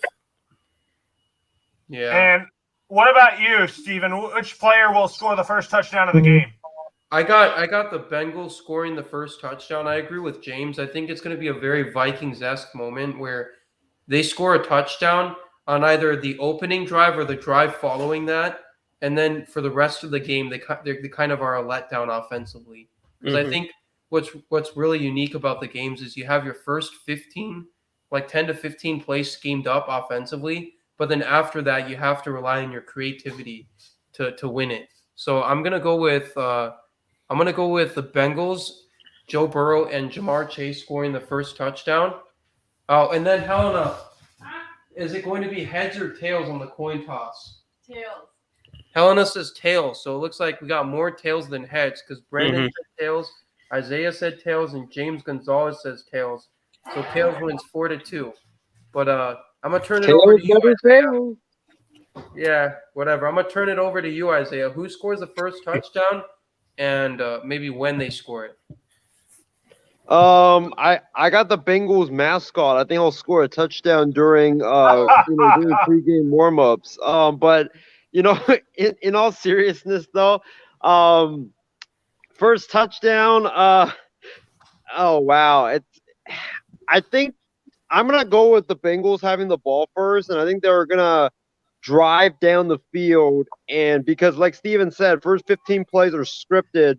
So I think the Bengals will score the first touchdown. I'm gonna go Joe Burrow with a short screen touchdown pass to Joe Mixon. Guys, how And- about Donovan Moya here commenting Rams defense pick 6 for a TD?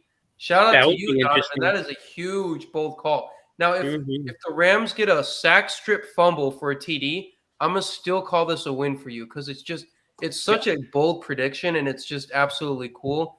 And how about GZDR4EV making an amazing comment about the Bengals, which is that if they Wow. lose this game, they have 15 unrestricted free agents to re-sign, and teams will try and sign those guys to poach the Bengals and break up the Bengals.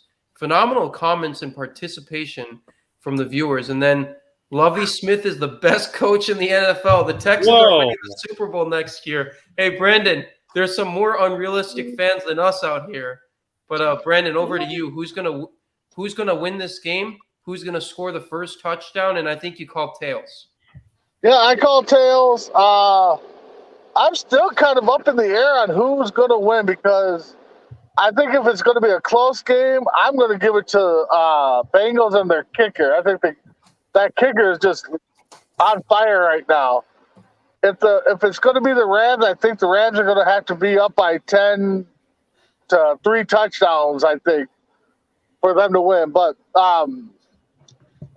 I say the Bengals get the ball first. They're going to do a flea flicker, and it's going to be Burrows to chase for an 80-yard bomb on the first play.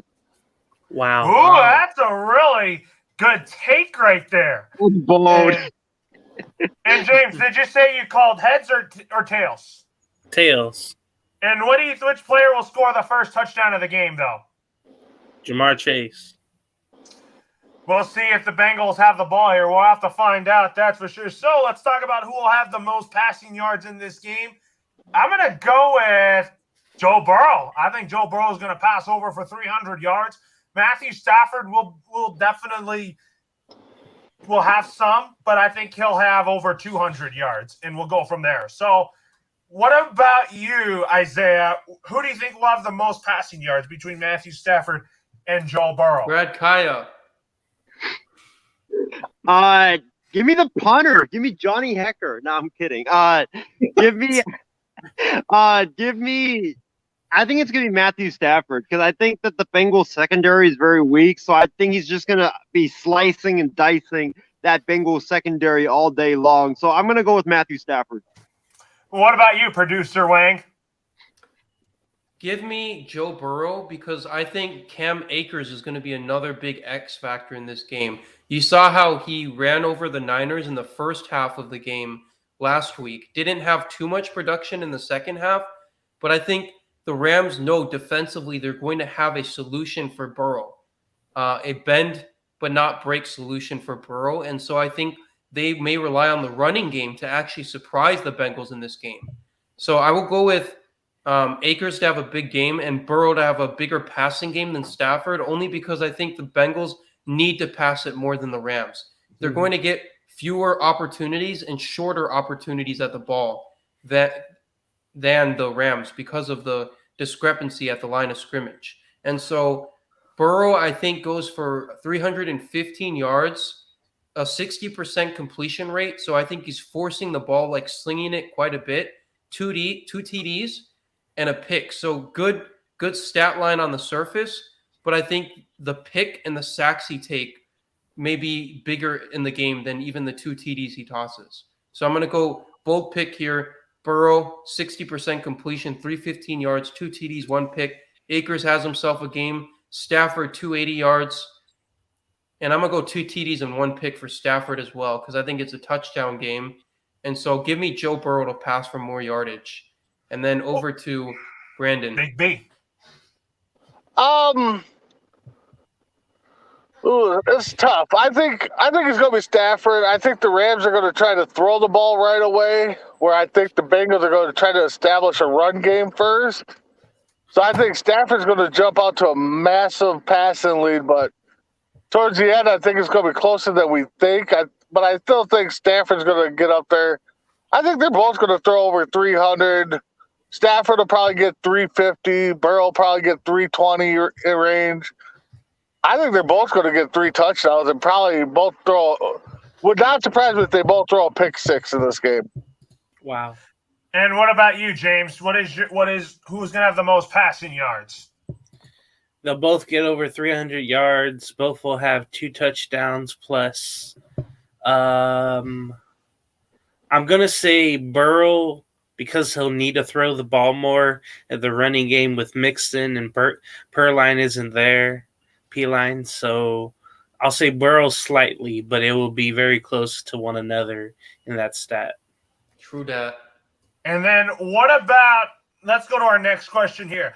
Will Evan McPherson may miss a field goal? I'm going to say no. He has been money all year long, and I feel like that Evan McPherson is going to continue to be money in this Super Bowl here. Isaiah, do you think Evan McPherson will miss a field goal? I think he will, actually. I think he will miss a field goal just because this is a Super Bowl. It's the biggest stage on the planet, and these players haven't been there. And don't forget this: Evan McPherson is only a rookie, so there's going to be a point where these young players haven't been to a Super Bowl. They're always dreaming about, I want to get to a Super Bowl. I want to get to a Super Bowl, and they're finally there. And they always choke on the biggest stage when it matters the most. So I do think he's going to miss one field goal. I don't think that he's going to be perfect. But I don't think it's going to be that one field goal that costs them the game. I think he'll miss one early just because he's realizing, it's such a big right stage. But then I think he'll calm down and the nerves will settle in, and then he'll be fine from there. And what about you, producer Wang? Will Evan McPherson miss a field goal? Give me no, because I think the Bengals are going to be forced to go bold in this game. I think once they get that opening touchdown to go up 7-0 or 7-3, that Rams defense is excellent at making adjustments. And I feel like I'm a broken record here about the Rams defense and just ranting and raving about them. But I think the Rams defense early and often will force the Bengals to chase points late and often. So the Rams take like a 10-point or maybe a 7-point lead late. And at that point, McPherson is not going to have a lot of opportunities to kick a field goal because, when you're getting shut down early and often and then you have to come back late, you're not going to kick field goals to cut the deficit. You're not playing to lose by less. You're playing to win. And I think the Bengals are going to go for it on a lot of these 4th down and 3rd and long situations and really sling for it. And what about you, Big B? Will Evan McPherson miss a field goal? If he does, it's going to be early. I don't think he will, because I think the Bengals, what they're going to do is they're going to get him in his comfort zone. So wherever they feel that he more confident at, that's where they're going to start kicking field goals at. I don't think we're going to see any 50-plus yard field goals right away for the rookie. But, if the game's close and, he's got, 4 or 5 field goals, don't be surprised if he's not named MVP of the game. Because I think the guy just lights out. So if it's a close game and it comes down to my kicking game, I'm taking Bengals kicking game over the Rams. Yeah. And then we'll talk about, will Matt Gay miss the field goal? I would say he would miss it early, but not late, because Matt Gay is definitely a kicker that can definitely be trusted in these type of moments. Steven, do you think that Matt Gay will miss a field goal? So my final score prediction, 31-24, as I mentioned. So I think the Bengals and the Rams both make only one field goal, because this is going to be a game where in the first half, after that opening touchdown by the Bengals, it may be a grinded out game and seem very defensive. But these offenses, they can explode out of nowhere. And I think that's going to happen. And once that happens, field goals aren't going to do you a whole lot of good in a slew of touchdowns kind of game. So no, I don't think he misses a field goal. I think he makes 1 out of 1. And I think McPherson makes 1 out of 1. And I think we missed Gonzalez on the last question. James, you think Matt Gay or McPherson, either of the two, miss a field goal, and who does if they do? I don't think I think both make all their field goals. I think, like Big B said, I think not only McPherson will get a comfortable position to make field goals, but Matt Gay as well. They'll be on long scoring drives that stall early, but definitely a point that Steven made with the if the Bengals are trailing late and they have to rush and score points, they're going to go 4 down territory on drives late to score. So I think field goals, if they are made, they're made early, and then one dramatic one to win. And I already said Matt Gay would hit the game-winning one. Yes. And with that being said, folks, let's go to Isaiah here. Will Matt Gay miss a field goal? So my score prediction was actually 35-31. I said that McPherson was going to make a field goal. So that means I guess there's going to have to be a safety somewhere involved in this football game, or someone goes for 2 or something like that. So, but back to the Matt Gay question. I think he will miss one because Matt Gay, if you look at his track record, like especially in this postseason, it seems like he just has that one miss every single game. So going by his track record, going by the last couple game or this entire postseason, I think he will miss a field goal, but I think he hits the one, or he goes 1 out of 2. I think he hits one and misses one. All right. Anyways, let's go to Big B here. Will Matt Gay miss a field goal? Man, you're at home, so you know what that field is like. So I don't think he's going to miss a field goal, and I would be more surprised. Or I guess not surprised, but I think he might miss an extra point. That's a possibility, and that would preserve Isaiah's score prediction. Actually, that could be. You're absolutely right about that. But anyways, let's talk about what color Gatorade will be dosed on the winning coach. I'm going to say it's going to be the red Gatorade that's going to be dosed on the winning coach. What do you think, James? What color Gatorade will be dosed on the winning coach? Blue.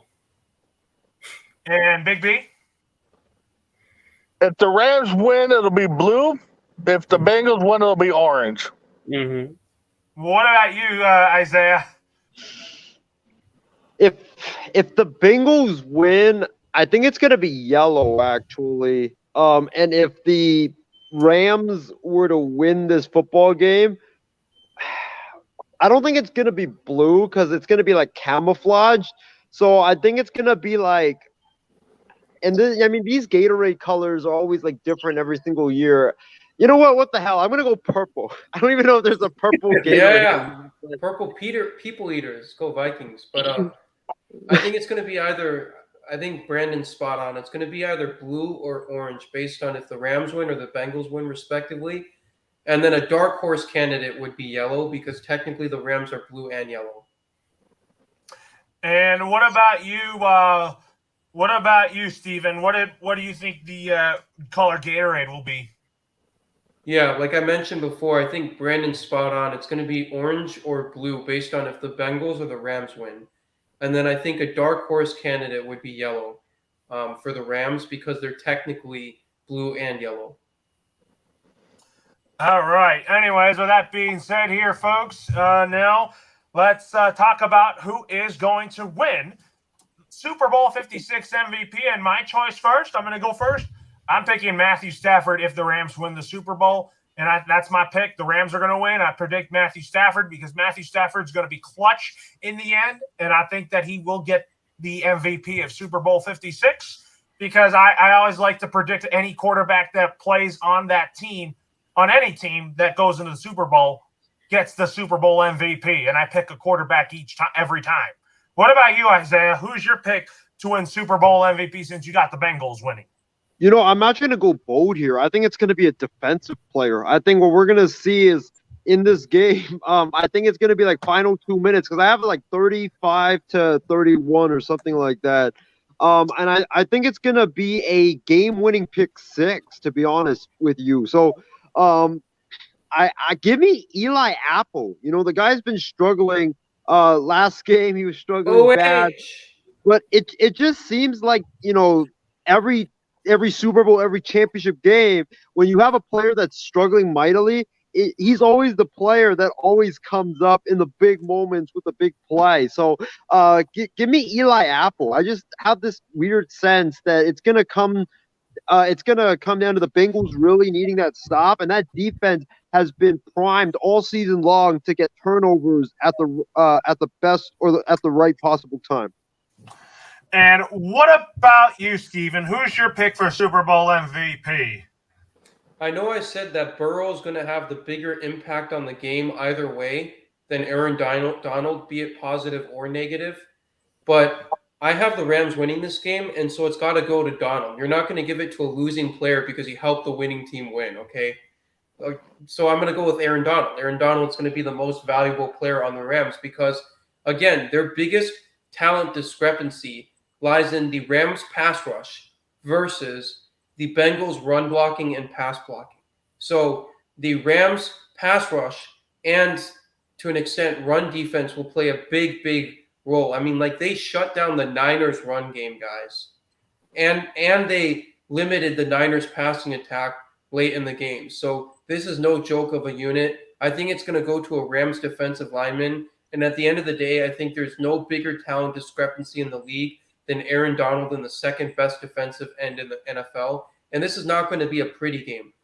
I think Stafford will throw for 2 touchdowns, but I think we've seen with all the crazy quarterback stats that 280, 300 yards and 2 touchdowns is not exactly eye-popping statistics nowadays. So I think they're going to give it to someone who plays outside of their usual self for the MVP, and I don't think Stafford will be able to do that in a physical game. Now, going back to Isaiah's point, I think Eli Apple very well could be a dark horse candidate if the Bengals win, and I think it would be Burrow if the Bengals win, but I respect the boldness, and I can understand why, because I think in these games, some of the players that have been struggling will, in a way, get more opportunities to make the big play, because you're not going to throw the ball to a young Patrick Peterson, for example, if you were playing this game.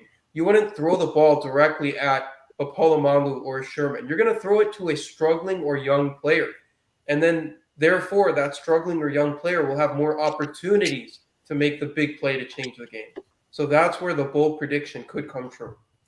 What about you, James? Who wins Super Bowl 56 MVP? I have to probably give it to the quarterback, Matthew Stafford, for the Rams because I have them winning the game, obviously. But I hope that Cooper Kupp gets the MVP or Aaron Donald. Both have to really ball out to overshadow what Matthew Stafford will do.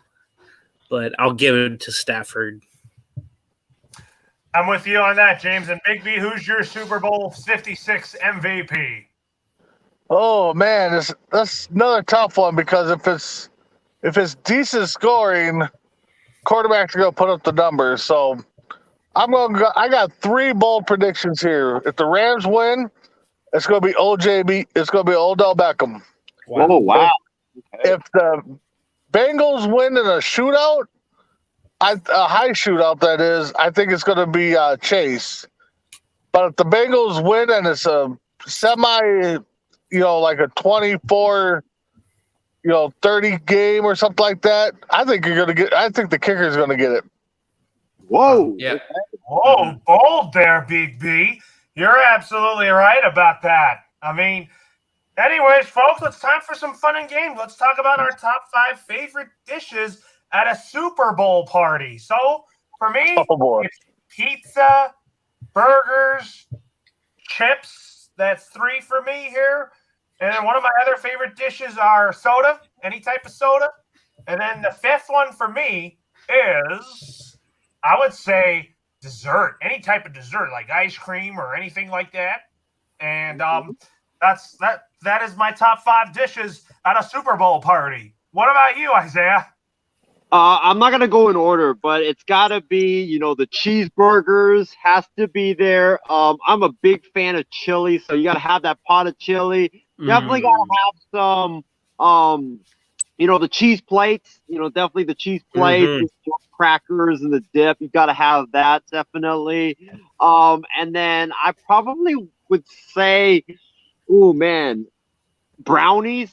I've had some brownies before at Super Bowl parties as like a little dessert type of a thing. And then I would say probably like the last one. Oh man, those little mini sandwiches, like the mini like turkey and cheese or ham and cheese type of sandwiches. Lunchables yeah, those are definitely like one of my all-time favorites. Like I really like the little croissants with the little turkey, ham, cheese, all that stuff inside. Like it's so good.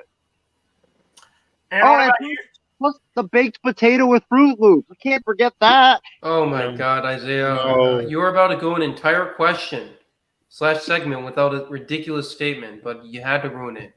What about you, producer Wang? What is your top 5 dishes at a Super Bowl party? Number 5, I got to go with the carrot, celery, and ranch. I'm going a little bit healthy here because Helena's in the room. I want to make sure that I'm covering my vegetables here, getting our vitamins and our daily source of nutrients in. So I'm going to have to go with carrots, celery, and ranch. Plus, ranch adds that extra pizzazz and an unhealthiness to it. But hey, it's still vegetables. Let's count it. Number 4, I'm going to go with a less healthy version of a vegetable, the potato chips. So, everybody's got to have potato chips when they're, watching some kind of intense game or movie. Potato chips are just a classic, man. Number 3, Big B might know about this one, being from Minnesota and being a longtime Minnesota sports fan. This is a bit of a dark horse, but how about Wisconsin deep fried cheese curds? If you guys have ever had that, it's a solid fixing over in the Minnesota State Fair or any kind of Buffalo Wild Wings establishment. Absolutely delicious. You combine that with spicy ranch. Very good. Number 2, you're going to have to go with hot dogs. Hot dogs, all-time favorite for backdoor barbecues, all-time favorite at restaurants. And number 1, I'm going to side with Isaiah and you, Loro, cheeseburgers. You can't hate on cheeseburgers. I feel like there are a lot of foods out there that everybody has a opinion on. Like some people, they love Mexican food. Some people don't. Some people like Chinese or Indian food. Some people don't. But everybody loves pizza and burgers. So pizza and burgers tie for my number 1 spot there. Like you can't hate on pizza and burgers. Mm-hmm. Yeah, you definitely can't hate on pizza and burgers here. Let me go to Big B on this one. So, what is your top 5 favorite dishes at a Super Bowl party? Well, number 5, I'll go with the dessert, and it's got to be some kind of cupcakes, with the logos of the teams on there. You definitely got to have both teams represented in the dessert area. After that, hot dogs and burgers are probably number 4. You can't go wrong there. Especially if you get the big ballpark Frank hot dogs and a nice thick burger. Number 3, I'll go with Isaiah. A nice little snack like a cheese tray, ham, cheese, crackers. Number 2, as much as I'm not a fan of it, but depending on who's making it, a good potato salad is really good. Actually, no, I'll scratch the potato salad. I'm going to go number 2. We're going to go deviled eggs. That just popped in my mind. A nice, good deviled eggs. And then number 1, I don't know why you guys didn't think of it, but, why not just a big table full of wings, all different kind of flavors, buffalo wings, barbecue wings, garlic wings, plain wings. Just give me a nice full, big old table of wings as my number 1 dish. Well, Brandon, it would have been a lot better to put that number 1 if the Buffalo Bills had made the Super Bowl. We all know that's where that comes from. And James here, man, I noticed James here, he's just like face palming his head over here. He's like, Brandon, Isaiah, Lauro, and Steven, why do you do this to me? I'm so hungry now. I'm just ready to get to Sunday. Sorry about that, James. Yeah, James is definitely ready. My question for you, James, what is your top 5 favorite dishes here? I'm hungry when I'm supposed to be thinking of falling asleep. First thing I was going to say, chicken wings. It's a easy barbecue or game food setting for everyone involved. You get so many, dipping sauces with it and so many different flavors, as Big B mentioned. And yeah, you could say hot dogs or whatever, but I tend to like those Polish sausages. Oh yeah, I think those are more tastier than a hot dog, but to each their own. Definitely cheeseburgers or Impossible burgers, veggie burgers, whatever you want. You gotta supply for everyone at your party. That might be vegan, and then you got the array of chips and pretzels and Cheetos. I think you just have a mix of all that. You'll be good. And then for the 5th one, I really couldn't think of anything more than what Big B came up with dessert with cupcakes. They're real simple, not too messy, and everybody likes them. nobody hates a cupcake. So I have to go with cupcakes. Those are my 5. All I right, think James' folks. list takes the cake here. No pun intended. But he included all sorts of burgers and chips, and now you're making me hungry, man. I might fall asleep during the Super Bowl because I can't get a good night's rest tonight. And we got Mess Around Dave joining us. Mess Around Dave. It's a party. Your Let's top go. 5 Super Bowl game cuisines that you're gonna stash at your house or you like to eat. Number 1. Also, who's gonna win the coin toss, heads or tails? Like, what's it gonna be, and who's winning the game? Snacks for the game, you gotta have nachos with chili and salsa and everything else on it. That's the fixings, and then you gotta have some hot wings.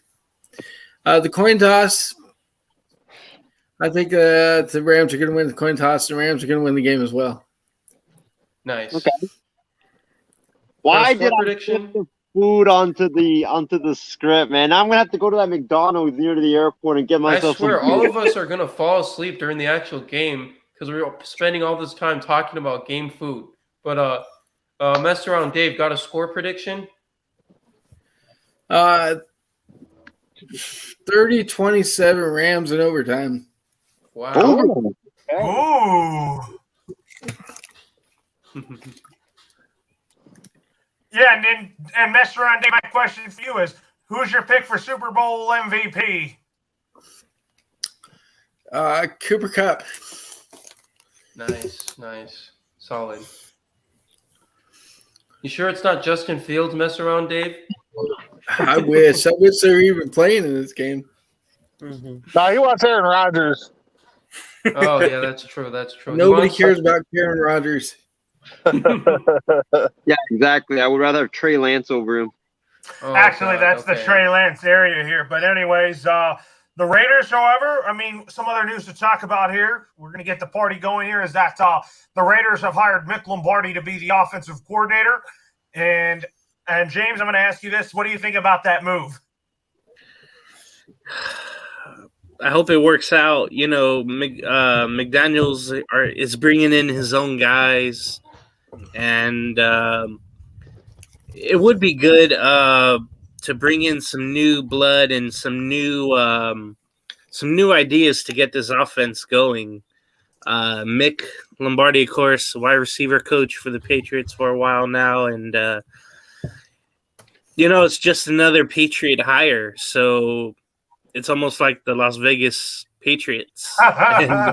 and why wouldn't you take from one of the best organizations in pro football and keep taking and set a prime example of how to be? And this is just another stepping stone for that.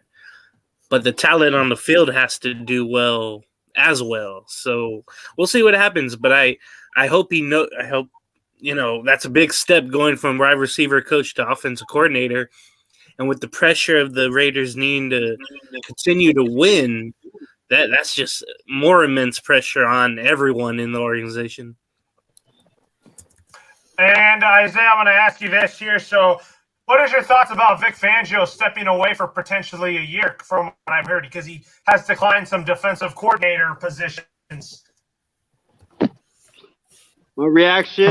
My reaction to it was, why, Vic? Why?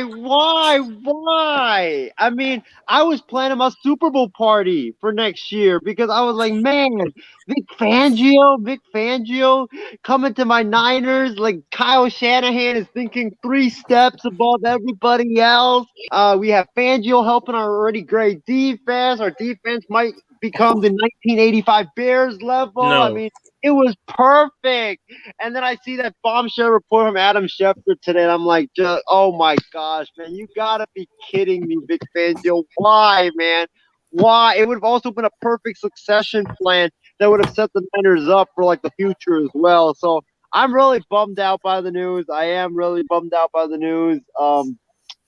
I was just, the dream of it just falls apart, man. Like, it would have been the biggest heist since the Herschel Walker trade if we had gotten Vic Fangio as a consultant.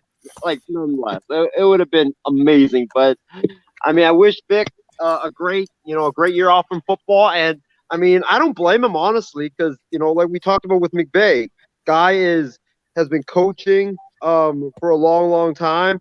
He's like 64, I believe. He's been coaching for like the last 40 years straight. So sometimes it's good to take a step back and take a breath and come back next year.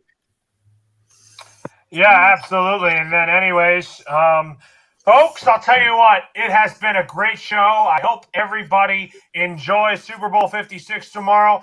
And some of my final thoughts and announcements for you all tomorrow. Tomorrow, be sure to join me, Big B, and Mess Around Dave tomorrow on the morning tailgate, as I will be back on the show tomorrow after missing out on 1 week because I needed the day off, and then I'm excited to be back on tomorrow for the morning tailgate to talk about the Super Bowl and all that. And it'll be at 11 a.m. Central Time and 9 a.m. Pacific Time.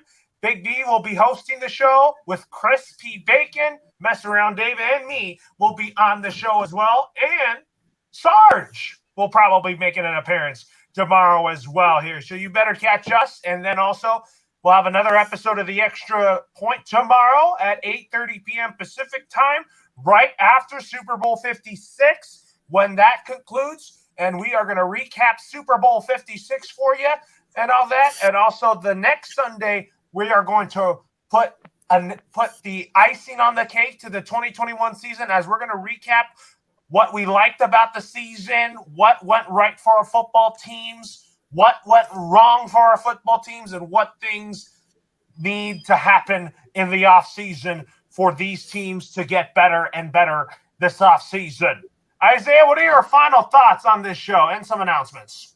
My final thoughts, it was a tremendous show. Looking forward to the Super Bowl tomorrow. I'm going to have to work on tomorrow for the Super Bowl, so I'm going to be like watching the game during work. So that should be so much fun. But man, I'm looking forward to the game tomorrow. Looking forward to these two teams battling it out. I won't really have a rooting interest for the first time since I started watching the Super Bowl, since my Niners lost to the Rams. And I actually went on record, I think, when Joe Burrow got drafted and said that he would be an all-time big bust. So Joe Burrow's making me eat massive crow right now. So looking forward to the game. It's going to be fun to watch it as a casual fan. And before I finish my final thoughts, I definitely need to give my guy Austin Reeves a huge shout out, man. Both offensively, defensively. I know this is a football show, but both offensively and defensively, he made major contributions tonight. They lost. Dude is Mike.